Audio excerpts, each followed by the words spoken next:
자, 오늘 본문 말씀은 시편 49편 20절 끝인데, 한번 시편 49편 전체를 한번 읽고 그 내용을 같이 한번 교제 나누도록 하겠습니다. 시편 49편 고라 자손의 시죠. 영장으로 한 노래. 만민들아 이를 들으라. 세상의 거민들아 귀를 기울이라. 귀천 빈부를 물러나고 다 들을지어다. 내 입은 지혜를 말하겠고 내 마음은 명철을 묵상하리로다. 내가 비유에 내 귀를 기울이고 수금으로 나의 오묘한 말을 풀리로다. 죄악이 나를 따라 애우는 환난의 날에 내가 어찌 두려워하랴. 자기의 재물을 의지하고 풍부함으로 자긍하는 자는 아무도 결코 그 형제를 구속하지 못하며 저를 위하여 하나님께 속전을 바치지도 못할 것은 저의 생명의 구속이 너무 귀하여 영영이 못할 것임이라. 저로 영존하여 썩음을 보지 않게 못하리니 저가 버리로다. 죄 있는 자도 죽고 우준하고 무지한 자도 같이 망하고 저희의 재물을 타인에게 끼치는도다. 저희의 속생각에 그 집이 영영이 있고 그 거처가 대대에 미치리라 하여 그 전지를 자기 이름으로 칭하도다. 사람은 존귀하나 장구치 못하며 멸망하는 짐승 같도다. 저희의 이 행위는 저희의 우매함이나 후세 사람은 오히려 저희 말을 칭찬하리로다. 셀라. 양같이 저희를 음부에 두기로 작정되었으니 사망이 저희 목자일 것이라. 정직한 자가 아침에 저희를 다스리리니 저희 아름다움이 음부에서 소멸하여 그 거처조차 없어지려니와 하나님은 나를 영접하시리니 이러므로 내 영혼을 음부의 권세에서 구속하시리로다. 셀라.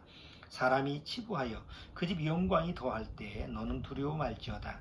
저가 죽음에 가져가는 것이 없고 그 영광이 저를 따라 내려가지 못함이로다. 저가 비록 생시에 자기를 축하하며 스스로 좋게 함으로 사람들에게 칭찬을 받을지라도 그 연대의 열조에게로 돌아가리니 영영이 빛을 보지 못하리로다. 존귀의 처나 깨닫지 못하는 사람은 멸망하는 짐승 같도다. 잠깐 기도드리고 시작하도록 하겠습니다. 하나님 아버지 감사합니다. 오늘 또 이렇게 주님의 말씀을 통해서 같이 귀한 교제를 나누기를 원합니다. 오늘은 구원받은 성도가 이 마지막 때 이 세상에서 하루하루를 어떻게 살아야 될지를 같이 상고해 보고자 합니다.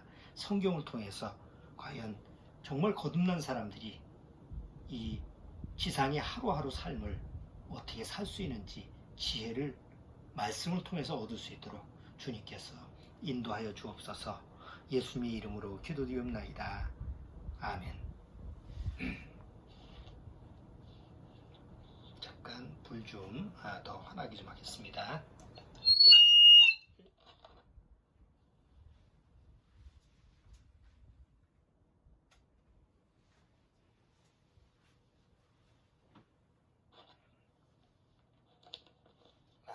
불이 좀 환하네.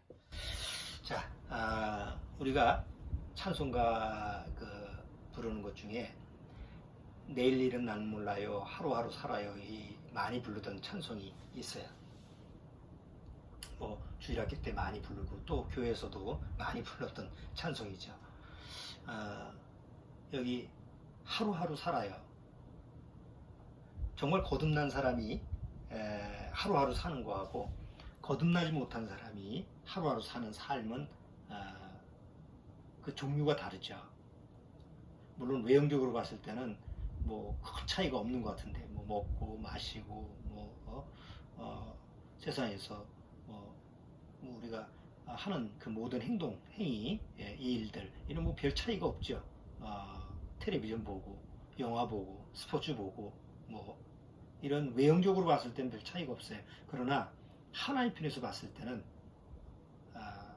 정말 거듭난 사람이 하루하루 사는 거와 거듭나지 못한 사람이 하루하루 사는 것은 전혀 다른 삶이 됩니다. 코로나19 전에 보통 우리가 지금 세상 사람들, 우리도 마찬가지고 세상 살아갈 때 그 모습을 보면 그냥 먹고 즐기고 또 뭐 여유 있으면 여행 다니고 그렇잖아요. 우리나라도 뭐 세계 여행 얼마나 많이 갔습니까? 뭐 세계 구석구석 우리나라 사람들이 없는 곳이 없어요. 여기는 없겠다 이렇게 생각해서 그 오지 같은 데 가보면 또 거기 또 신통하게도 한국 사람이 살고 있고 또 거기 또 여행 오는 사람도 있고 그런 경우를 또 경험을 하거든요. 그러니까 코로나19 전에는 뭐 우리가 좀 살만하니까 여러 군데 여행도 다니고 여가도 즐기고 뭐 맛있는 음식이 있으면 또 먹으러 다니고 이렇게 살지 않았습니까? 그런데 이제 코로나19 이후에 보면 전혀 뭐 그런 거를 못해요. 뭐 비행기가 다 끊어져서 더 이상 뭐 해외에 나갈 수도 없고 또 여행 오라는 나라도 없고 또 여행 오라고 해도 그뭐 코로나19가 한참 번지고 있는 그런 유럽이나 이런 나라에 무서워서 가겠어요? 그러니까 갈 엄두가 안 나죠. 그 졸지에 감옥살이를 하게 됐어요. 꼼짝 못하고 지금 자기가 사는 곳에서 또 뭐 우리나라에서도 마찬가지고 뭐 어디 마음대로 어디 돌아다니기가 어렵지 않습니까? 자, 코로나19 전하고 코로나19 이후하고 너무 우리 삶의 그 사는 모습이 너무나 다른 것 같아요. 특히 올해 2020년에 지금 이제 7월부터 지금 장마가 시작돼가지고 뭐 지금까지 여태껏 한 번도 그런 적이 없었는데 50일 넘게 장마 기간이 왔죠. 비도 엄청 많이 왔고 이제 이런 현상이 기상이변으로 나오는 현상이라고 기상학자들이 얘기해요. 뭐 요즘 계속 뉴스 보면 지금 이루어지는 현상들이 우연히 이루어지는 것이 아니라 기상이변 때문에 나타나는 그런 현상이다라는 것을 우리가 뉴스에서나 이런 거를 들을 수가 있죠. 우리나라에서도 지금 뭐 8월 달에 지금 계속 폭우가 쏟아지는데 뭐 옛날 같으면 어디 한 군데만 좀 피해를 입었는데 지금 뭐 위아래 올라갔다 내려갔다 하면서 다 피해를 입고 난리가 났었어요. 뭐 전 세계도 마찬가지예요. 중국도 마찬가지고 지금 아시아권 또 저 시베리아는 또 오히려 폭염 때문에 또 뭐 유럽도 그 알프스 같은 데는 또 폭염이 심해서 다 녹아내리고 있다고 그러고 이게 다 지금 기상 이변 때문에 사람들이 좀 이게 심상치 않다. 정말 이게 끝이 왔는가 보다 이렇게 사람들이 생각하는 사람도 있고 뭐 이렇게 사람들이 두려워하는 이런 그 여러 가지 그 삶의 모습을 우리가 목격하게 됩니다. 자, 조금 다른 얘기 해볼까요? 우리 그 곤충 중에 하루살이라고 하는 곤충 아시죠? 하루 사는 건데 물론 하루 사는 건 아니에요. 그 유충에서 물속에서 한 2년을 산다고 그래요. 물속에서 2년 살고 그 다음에 이제 그 알이 이제 부화를 해가지고 성체가 되죠. 성체가 되면 뭐 잠자리처럼 날개를 가지고 있는 이런 날아다니는 곤충이 되는데 날아다니는 그 곤충이 성체라고 하는데 이 성체가 되면 그 사는 기간이 한 뭐 이틀에서 조금 종류별로 긴 거는 15일 정도로 또 어쨌든 뭐 오래 살지 못해 다른 그 곤충이나 다른 것보다는 아주 단명을 해요. 이제 그 결정적인 이유가 물속에서는 그 뭐 이끼도 먹고 뭐 썩은 낙엽도 먹고 그래서 이제 그걸 먹을 수 있는 입이 있는데 성충이 되면 입이 퇴화가 된다고 그래요. 그래서 먹지를 못하는 거예요. 먹지 못하면 뭐 살 수가 없는 거죠. 그래서 먹지를 못한 그런 상태에서 그러면 뭐 하느냐? 성체가 돼서 하는 일이 뭐냐? 딱 하나예요. 종족 보존의 법칙. 자기 씨를 또 퍼뜨리는 거예요. 이렇게 짝짓기를 해서 자기 씨를 물속에서 알을 낳고 그리고 이제 바로 죽임을 맞이해요. 근데 이 하루살이라고 하는 것을 왜 잠깐 갑자기 얘기하느냐면 거듭나지 못하면 이 하루살이 같은 그런 그 인생을 살아간다는 거죠. 물론 뭐 세상에서도 뭐 시나 어떤 그 글로 문학적인 글을 쓸 때는 인생을 비유할 때 하루살이 인생이다, 허무하다, 뭐 이런 식으로 많이 비유를 하긴 해요. 근데 오늘 그 시편 본문 49편에 읽었는데 시편 49편 맨 끝절에 보면 존귀에 처하나 깨닫지 못하는 사람은 멸망하는 짐승 같도다 이렇게 얘기하죠. 그러니까 왜 깨닫지 못하면 멸망하는 짐승 같도다 했느냐? 이 짐승은 뭘 얘기할까? 네발란 그 동물입니다. 그 멸망하는 짐승 같도다라고 하는 이 비유가 과연 무엇을 뜻하는 걸까? 그 이기적 유전자라고 하는 책을 쓴 리처드 도킨스라고 하는 사람이 있죠. 그 이기적 유전자라는 책에서 이 사람이 뭐라고 쓰고 있느냐면 이제 주장을 하자면 인간의 삶의 목적은 하나다. 종족 보존의 법칙이다. 뭐 인간이 태어나서 사는 그 법칙은 뭐 사업을 하고 또 정치를 하고 권력을 잡고 명예를 가지고 뭐 세상에서 발명을 하고 문명을 일으키고 뭐 별거 많이 하는데 실제로 보면 사실 아무것도 아니다. 인간이 태어나서 사는 목적은 종족 보존의 법칙이다. 종족 보존을 위한 목적을 있는 것이다. 이렇게 이제 주장을 해요. 그 동물의 왕국 이런 데 보면 동물의 목적이 뭘까요? 동물의 왕국에서 보면 뭐 똑같이 인간들처럼 먹고 마시고 싸고 그래요. 그렇지만 그 동물이 가장 중요하게 그 삶에서 가장 중요하게 초점을 맞추는 것은 바로 종족 보존의 법칙이죠. 그러니까 짝짓기를 해서 그 후손을 또 이렇게 퍼뜨리는 거예요. 식물도 마찬가지예요. 식물이 그 살아가면서 그 가장 중요하게 하는 게 뭐죠? 씨를 퍼뜨리는 거 아니에요. 그래서 동물의 삶의 목적도 종족 보존의 법칙에 가장 주안점을 두고 식물의 삶의 목적도 바로 씨를 퍼뜨리는 자기 씨를 퍼뜨리는 종족 보존의 원칙이고 사람도 마찬가지다. 사람도 뭐 결국 자기 후손을 퍼뜨려서 계속 씨를 퍼뜨리는 그것이 삶의 목적이다. 이렇게 얘기를 합니다. 그 동물의 왕국에 보면 그 수컷 사마귀가 암컷 사마귀하고 짝짓기를 하죠. 그래서 암컷 위에서 수컷 사마귀가 짝짓기를 하는데 수컷 사마귀가 잘못하면 암컷 사마귀한테 잡아먹혀요. 짝짓기를 하면서도 머리, 팔, 뭐 몸뚱이 이게 잡아먹히면서도 최종적으로 끝까지 하고 있는 게 뭐냐면 자기 씨를 퍼뜨리는 거예요. 그러니까 그만큼 모든 생태계에서 생물체는 자기 씨를 퍼뜨리는 것이 가장 삶의 중요한 목적이죠. 그러니까 그거를 진화론 쪽으로 보면 창조론이 아니고 진화론 쪽으로 보면 그래 인간은 만물의 영장이고 뭐 동물의 한 종류니까 뭐 호모사피엔스라고 그러잖아요. 그러니까 한 종류의 동물이죠. 그러니까 그런 뭐 원숭이가 사람이 됐다고 그러니까 그런 쪽에서 보면 동물들하고 똑같이 바로 자기 종족을 퍼뜨리는 것이 삶의 목적이다.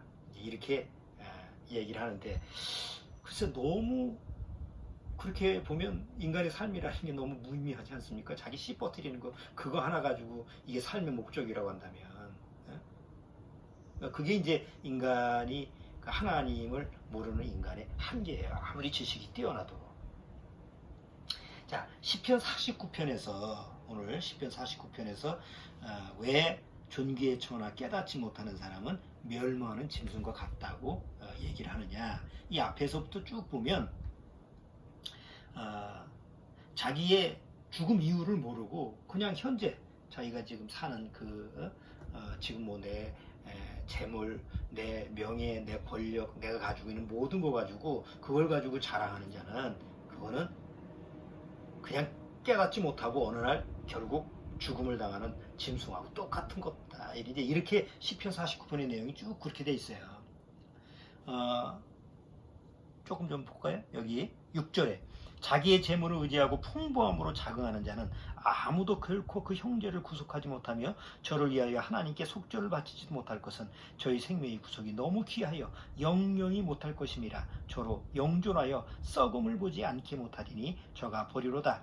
지혜 있는 자도 죽고 우준하고 무지한 자도 같이 망하고 저희의 재물을 타인에게 끼치노도다.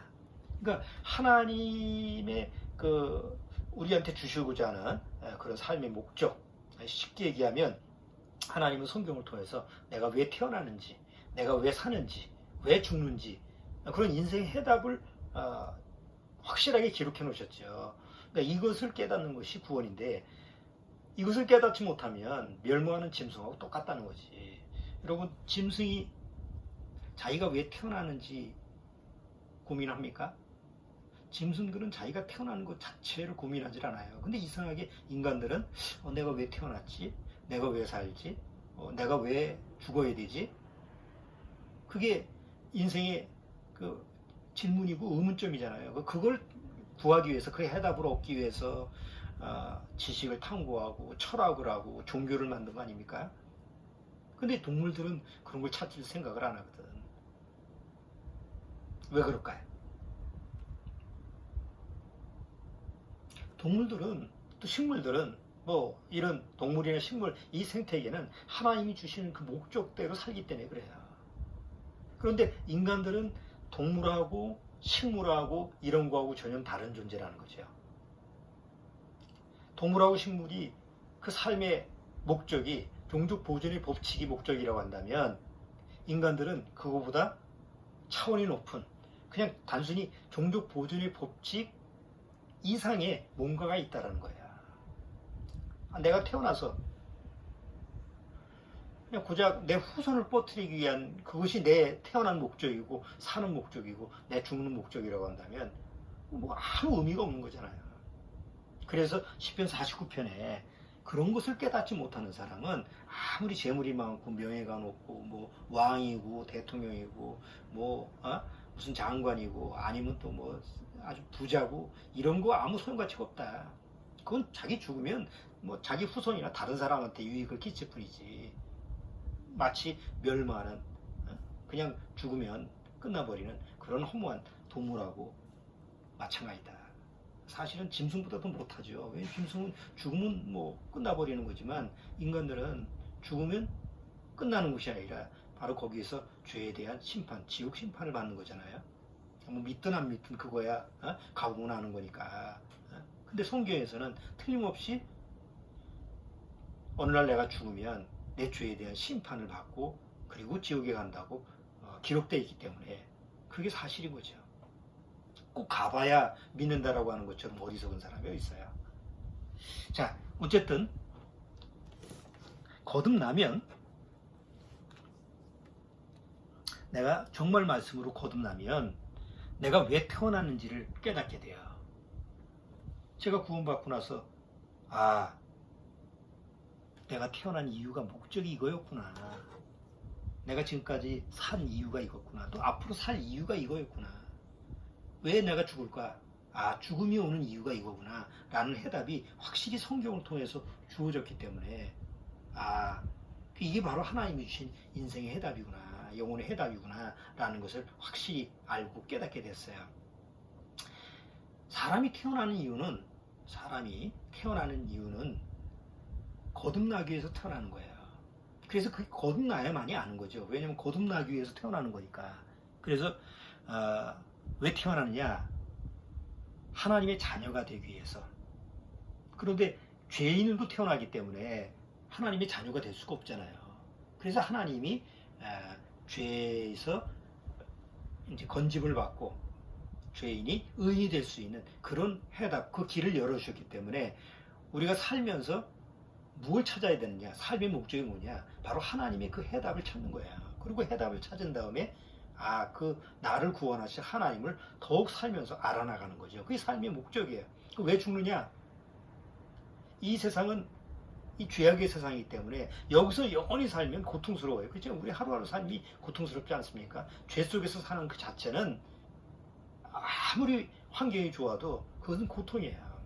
그래서 하나님이 이 죄에서 뭐 100년 그 남짓해서 구원을 받으면 어느 날 그 죄의 육신에서 벗어나서 영원한 고통도 없고 슬픔도 없고 정말 하나님과 영원한 세계에서 행복하게 살 수 있는 그런 축복을 주시기 위해서 바로 나한테 죽음이라는 게 오죠. 물론 죄의 대가로 죽음이 오는 거지만 구원받은 이후에는 이미 죄에 대한 심판이 하나님 앞에서 하나님의 해답으로 해결되기 때문에 집을 떠나는 거예요. 육신의 집에서 떠나서 내 영혼이 떠나서 하나님이 계신 영원한 천국에서 하나님과 영원히 사는 이것이 내가 죽음을 맞이하는 그런 이유, 목적입니다. 그래서 내가 왜 태어났는가? 내가 왜 사는가? 내가 왜 죽는가? 이런 거에 대한 해답이 성경을 통해서 확실히 얻어져야 됩니다. 또 성경은 그것을 확실히 해답을 주고 있어요. 이게 구원의 해답이고 영생의 해답이죠. 내가 거듭나면 하루살이 같은 무의미한 인생에서 자유를 얻습니다. 우리가 일상생활해 보세요. 제가 구원받기 전에 지난주에 이제 군대 생활을 할 때까지 그 종교 생활을 하면서 구원받는 과정을 조금 말씀드렸는데 군대 가서 아주 마음속에서 처절하게 느낀 게 뭐냐면 너무 의미가 없는 거예요. 하루하루 매일 반복되는 삶이니까 뭐 새로운 게 없이 매일 학교 다닐 때는 학교 다니면서 공부해야지 그게 매일 반복되는 거고 군대 와서는 매일 또 군대 생활하는 거 그럼 또 앞으로 사회생활 직장 생활하면 뭐 군대 가기 전에 직장 생활도 해봤으니까 그게 직장 아침에 나가가지고 또 저녁에 퇴근하고 그게 또 반복되는 거 그러니까 나이가 젊었는데도 굉장히 인생에 대한 회의감을 빨리 느꼈어요. 너무 허무하고 너무 의미가 없고 그러니까 하루살이 같은 인생이죠. 야 이거 너무 의미가 없다. 이제 그런 거를 많이 느꼈었는데 제가 거듭나고 나서 이 세상이라고 하는 게 하루살이 같은 인생이지만 거듭난 이후에는 더 이상 하루살이 같은 인생을 내가 살 필요가 없다. 난 하루살이 같은 무의미한 인생에서 해방받았다라고 하는 이런 자유를 누리게 됐어요. 또 1등주의에서 해방을 받았어요. 뭐 다 그렇지 않습니까? 뭐 그냥 세상에서는 1등 아니면은 뭐 2등은 필요가 없어. 오직 1등만 알아주는 세상. 옛날 코미디에 있어서 1등만 알아주는 뭐 더러운 세상 이렇게 얘기하고 그러잖아요. 뭐 아직도 그렇죠. 1등만 알아주고 뭐 인류 뭐 어디 학교도 첫 번째 또 뭐 옷도 뭐 인류 첫 번째 가는 거 제일 좋은 거 이런 식으로 해서 사람들이 그 1등주의에서 살아가는 그 부분에 대해서 못 벗어나잖아요. 그런데 구원받고 나서 더 이상 1등을 할 필요가 없어. 1등을 달려갈 필요가 없어. 어차피 달려가면 한 사람밖에 1등은 한 사람밖에 안 되잖아요. 나머지는 다 패배자죠. 다 패배의식에서 살아가는데 거기서 해방을 받을 수 있는 거예요. 하나님 앞에서는 1등주의가 필요가 없어요. 왜? 모두 하나님 앞에서는 1등이 되거든요. 또 세상에서 가장 또 스스로 나를 비참하게 하는 게 뭐예요? 비교의식하는 거죠. 어렸을 때 부모님이 이제 그런 경우가 많죠. 늘 형제들 간에 비교를 하거나 남의 자식하고 비교. 너는 얘는 공부 잘하는데 너는 왜 공부를 못하느냐. 얘는 뭐 어쩌고 저쩌고 하는데 너는 왜 못하냐. 늘 남하고 비교하는 거. 또 우리가 살아가면서 늘 저 사람은 저런데 왜 난 못할까. 그러니까 늘 남하고 비교의식 속에서 살아가잖아요. 저 사람 좋은 차 타고 있고 나는 못한 나는 또 싼 차 타고 있고 괜히 기죽고 좋은 집 있고 나는 또 형편없는 집에 살면 또 기죽고 그런 세상에서의 그 비교의식 거기서 벗어날 수가 없어요. 근데 거듭나고 나 보니까 더 이상 비교의식에서 거기서 뭐 그렇게 고통받을 필요가 없다는 거야. 그러니까 비교의식에서 벗어나 하나님의 자녀가 되고 하나님 주신 그 축복을 누리다 보니까 굳이 남하고 비교할 필요가 없어. 그냥 하나님이 나를 있는 그대로 봐주셨으니까 나를 내가 있는 그대로 인정하고 또 감사하고 거기서 만족하고 그러니까 거기 성실하게 살아가면 되는 거예요. 자, 그래서 비교의식에서도 해방받고 또 윤리도덕이라는 그런 창살에서 해방받고 그 세상이 그냥 나름대로 이렇게 왁구를 이렇게 테두리를 치잖아요. 넌 여기서 살아. 여기서 벗어나면 이거 잘못된 거야. 이런 세상 윤리, 도덕 이런 부분에 대해서 이런 창살이 보이지 않는 창살이 늘 나를 딱 가로막고 있었는데 오히려 구원받고 나서 그것이 다 벗어나는 거예요. 윤리 도덕에서 벗어나서 방종하는 게 아니고 윤리 도덕이 아닌 하나님의 은혜의 법이 나를 또 이렇게 감싸고 있고 그 안에서 나는 보호를 받는 거죠. 그리고 가장 중요한 거, 종족 보존의 법칙에서 벗어나게 된 거예요. 왜?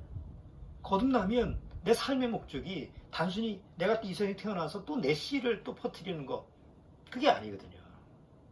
물론 뭐 요새 젊은 사람들은 또 일부러 또 아이를 낳기 싫어서 뭐 결혼도 안 하고 이런 삶의 이제 추세가 바뀌어 버렸지만 그런 차원의 얘기가 아니고 우리가 인생 살아가면서 정말 이 세상에 태어나는 것이 내가 단순히 내 후손을 뻗뜨리기 위한 것이 삶의 목적이 아니라는 거, 그런 거에서 이제 벗어난다는 거예요. 제가 거듭나고 나서 제 마음속에서 무슨 마음이 들었느냐면, 우리 할아버지는, 저는 할아버지 기억이 잘 안 나거든요. 왜냐하면 어렸을 때 돌아가셨으니까. 옛날에 장례 치르던 그런 것만 기억이 나지, 할아버지 뭐 얼굴 뭐 이런 거 그런 건 잘 기억이 안 나요. 너무 어렸을 때니까. 근데 그 할아버지에 대한 고마움이 생기더라고요. 왜? 그 할아버지가 안 계셨으면 나는 이 세상에 태어나지 않았고, 내가 태어나지 않았다고 한다면 나는 하나님을 만날 수가 없잖아요. 오랫동안 또 아버지와 나와의 관계, 이 관계 속에서도 글쎄 뭐 아버지는 날 낳아주신 거에 대해서 뭐 고마워해라 뭐 이렇게 얘기하지만 그게 마음속에서 우러나오지 않으면 안 되는 거 아닙니까? 억지로 되는 게 아니니까. 그 뭐 아버지하고 나하고 갈등이 있으면 그게 뭐 억지로 뭐 감사함이 나오는 게 아니죠. 뭐 나도 아버지에 대해서 뭐 정말 고맙다 감사하다 뭐 아버지하고 그렇게 친근한 편이 아니었으니까.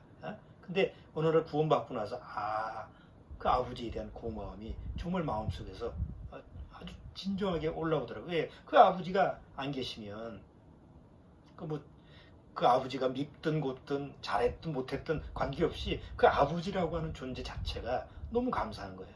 또 할아버지, 또 우리 멧돼지, 우리 이씨성을 우리 조상 그 족보책에 보면 쭉 나오잖아요. 그 뭐 이름만 나와 있지 그분이 누군지 뭘 했는지 족보책에 이름만 나오니까 알 게 뭐예요?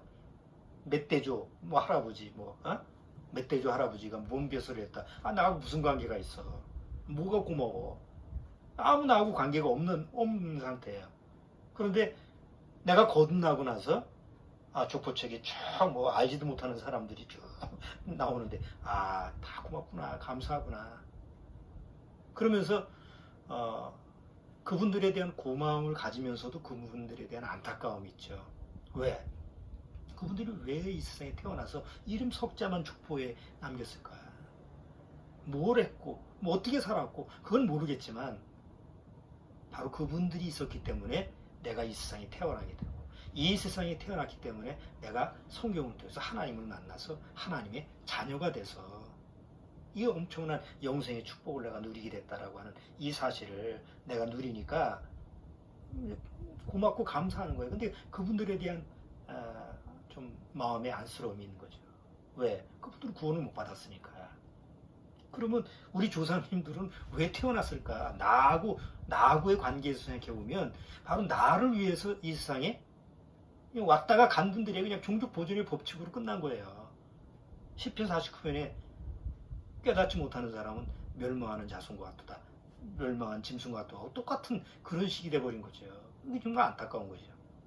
그리고 만약에 그러면 내가 구원을 받지 못했다면 그 족보책에 나오는 그 조상들처럼 나도 똑같이 멸망하는 짐승하고 똑같은 존재로 이 세상에 왔다가 뭘 하고 살다가 죽었을 거예요. 죽고 나서 그럼 내가 뭐 한 거예요? 그냥 실컷 죄만 짓고 간 거죠. 죄만 짓고 지옥 간 거예요. 그렇지만 그게 내 삶의 목적이냐? 혹시 내 자식이나 내 자식의 또 손자나 또 후손들이 만약에 구원을 받는다고 한다면 바로 그 구원받은 그 사람을 위해서 나는 이 세상에 태어나게 된 것밖에 안 되는 거죠. 내가 구원을 못 받았다고 했다면. 이게 얼마나 다행스러운지 몰라요.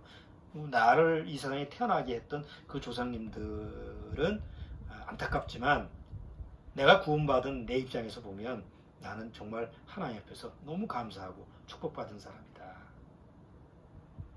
정말 감사함을 하나님 앞에서 누렸어요.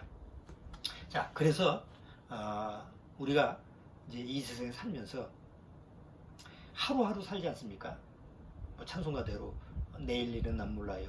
하루하루 살아야 해서 하루하루 삽니다.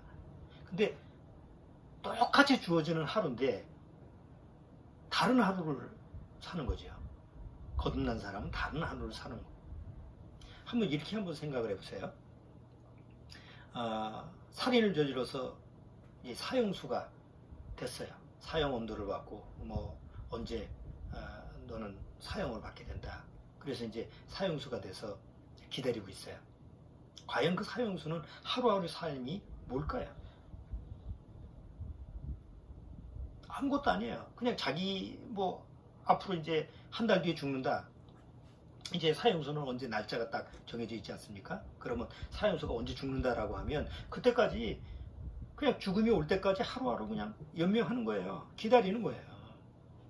그게 무슨 의미가 있어요? 뭐 혹시 보통 그 사형수들이 모범수가 많다고 그러죠. 이미 자기의 그 뭐 끝을 아니까 더 이상 이제 쉽게 말하면 발악을 안 하는 거죠. 아무리 흉악한 사형수라 하더라도 범죄자라 하더라도 그가 사형수가 돼서 이제 날이 잡히면 이제 죽을 날이 딱 잡혀 있으면 정말 죽자 쳐든다고 감옥에서 아주 모범수라고 그래요. 그래도 모범수라고 해도 그 사형이 취소가 되는 건 아니거든요. 그럼 그가 뭐 난 과거를 회개를 하고 뭐 이제는 내가 착하게 다른 사람도 돕고 의를 행하고 선을 행한다고 해봐야 그 사람한테 무슨 의미가 있겠어요? 하루하루 살아가는 게 그냥 죽음을 보고 살아가는 거죠. 마치 사형수가 자기 죽을 날을 기다리면서 하루하루 살아가는 그 삶이 거듭나지 못하는 사람이 이 세상을 하루하루 사는 거하고 똑같아요. 왜? 하나님은 이미 예수 그리스도를 영접하지 않고 예수님이 주시는 그 영혼의 해답, 정말 구원의 해답을 받지 않고 아무리 교회를 열심히 나가도 거듭나지 못한 사람이라고 한다면 이미 하나님이 심판을 한 사람이에요. 이미 심판을 받은 사람이 지옥 가서 어느 날 죽고 하나님 앞에 가서 심판을 받는 것이 아니라 이미 심판을 받았느니라라고 성경은 기록하고 있어요. 요한복음 한번 찾아보시죠. 요한복음 3장.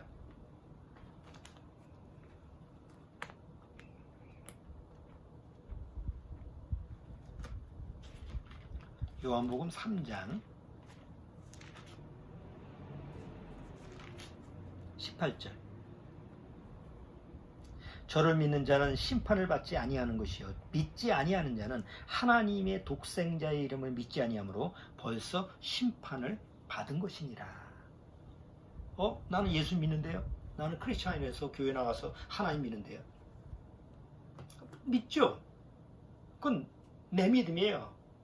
내가 얼마든지 믿을 수 있어요. 내 의지로, 내 지식으로, 내 감정으로 얼마든지 내가 믿을 수 있어요. 그렇지만 그것은 내가 복음이지, 내가 믿는 복음이지 하나님이 허락하셔서 나한테 주시는 믿음으로 믿는 건 아니라는 거죠. 그것을 되게 그 교회 나가는 분들이 다 착각을 많이 해요. 그냥 내가 교회 나가서 열심히 믿으려고 하는 어떤 신념적인 믿음을 갖다가 그 종교적인 믿음이거든요. 그 종교적인 믿음을 가지고 마치 그것이 진짜 믿음인 것처럼 착각을 하는 경우가 많죠. 너무 많아요. 근데 거듭난 사람이 가지고 있는 믿음은 내 안에서 스스로 만들어진 게 아니고 하나님이 주신 믿음이죠. 예수 그리스도를 통해서 믿음이 와야 돼요. 예수 그리스도를 통해서 믿음이 오고 나서 그 믿음으로 말미암아 하나님을 믿는 거예요. 이런 믿음이 아니면 그냥 하루하루 내가 그냥 기독교 종교인이라 할지라도 뭐 믿지 않는 사람하고 똑같이 사형수하고 똑같이 그냥 죽을 날 앞두고 하나님의 심판의 날을 앞두고 하루하루 사는 거예요. 뭐 마시고 뭐 여행 가고 뭐 즐기고 뭐 아무리 내가 이 세상에 고상하게 살고 의롭게 살고 죄 안 짓고 살고 뭐 그렇게 노력을 해도 거듭나지 못하면 결국은 이 사형수하고 똑같은 거죠.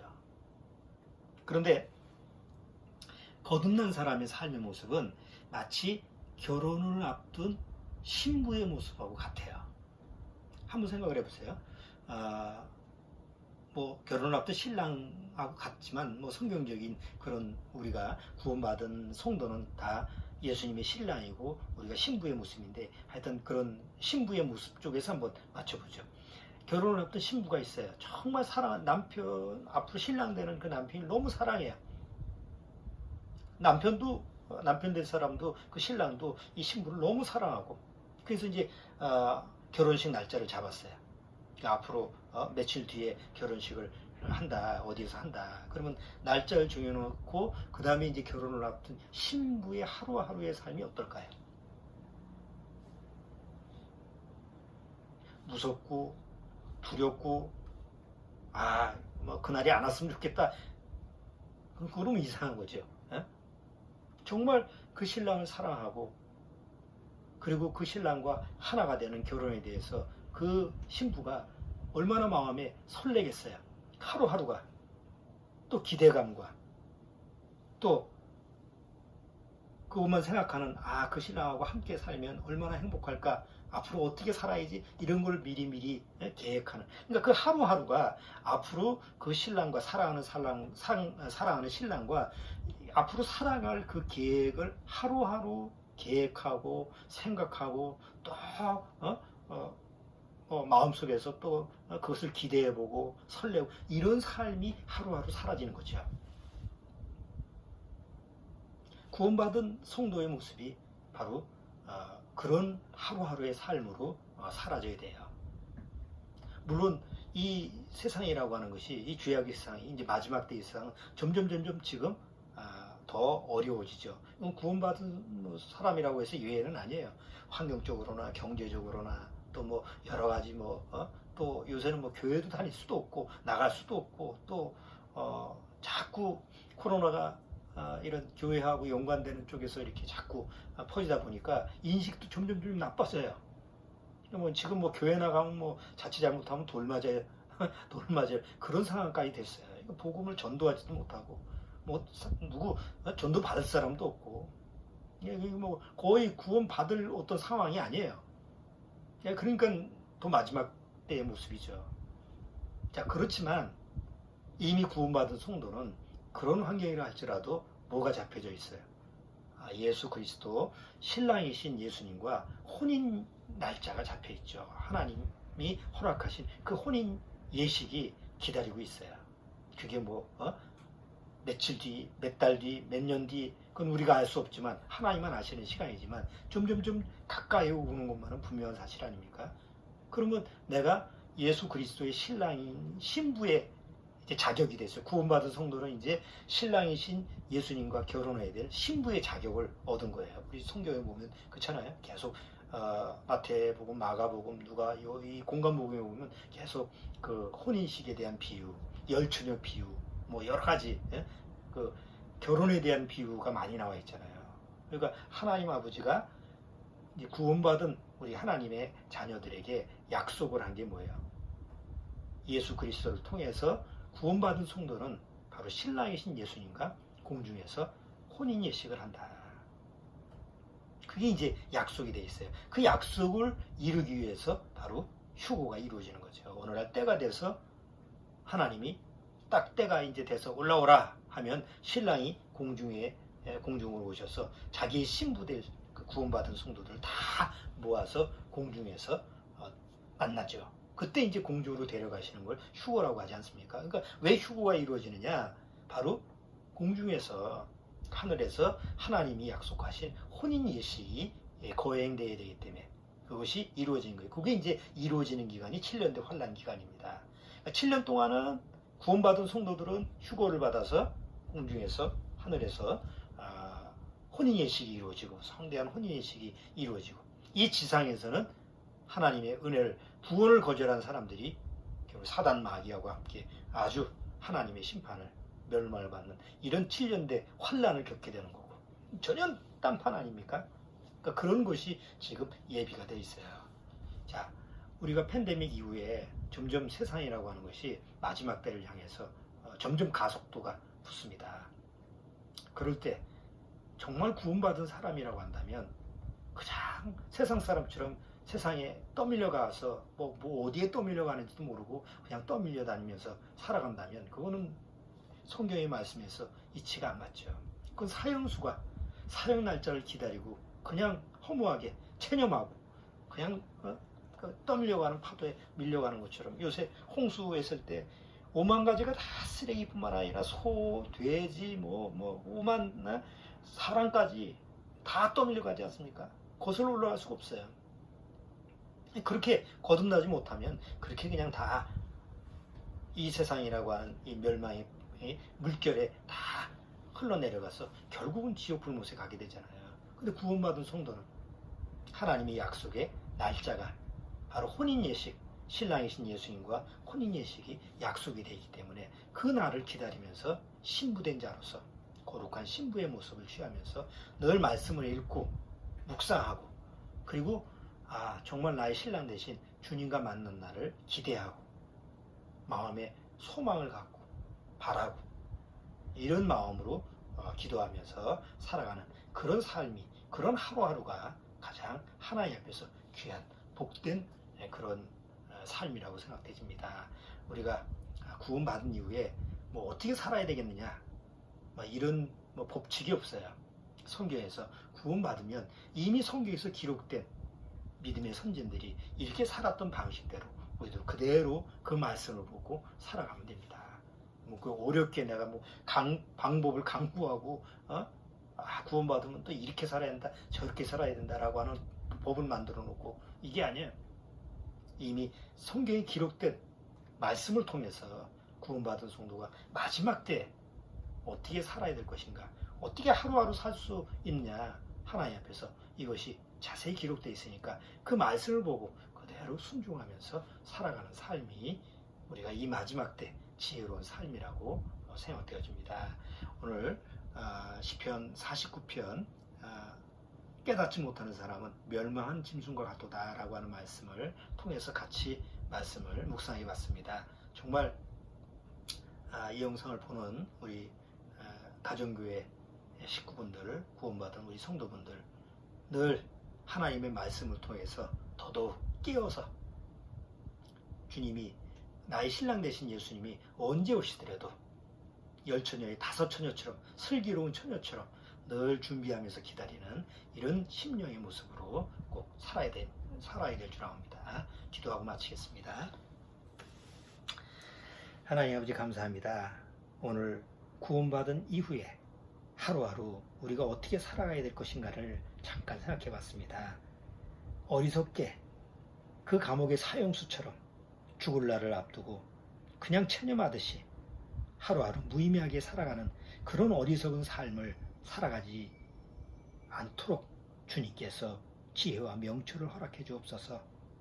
사랑하는 남편, 사랑하는 그 신랑과 이제 결혼을 앞둔 그 신부처럼 아름다운 신부처럼 주님을 기다리는 거룩한 신부의 모습으로 그 신랑을 기다리는 그 하루하루의 삶이 되도록 주님께서 인도하여 주옵소서. 예수님의 이름으로 기도드리옵나이다. 아멘.